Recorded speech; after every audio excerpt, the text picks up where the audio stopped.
بسم اللہ الرحمن الرحیم۔ السلام علیکم ورحمۃ اللہ وبرکاتہ۔ آج ہم دشمن سے خوف کے وقت کی دعا سیکھیں گے انشاءاللہ۔ اس سے پہلے آپ سب سے گزارش ہے کہ ہمارا چینل سبسکرائب کریں اور اس ویڈیو کو آگے ضرور شیئر کریں، جزاک اللہ۔ جب کسی کو اپنے دشمن سے خوف ہو تو اس دعا کو پڑھے۔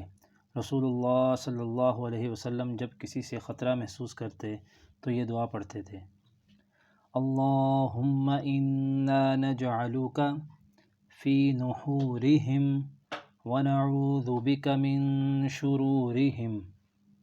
اللہم انا نجعلک فی نحورہم ونعوذ بک من شرورہم۔ اے اللہ، ہم تجھ کو ان دشمنوں کے مقابلہ میں پیش کرتے ہیں اور ان کی برائی سے پناہ چاہتے ہیں۔ جزاکم اللہ خیرا۔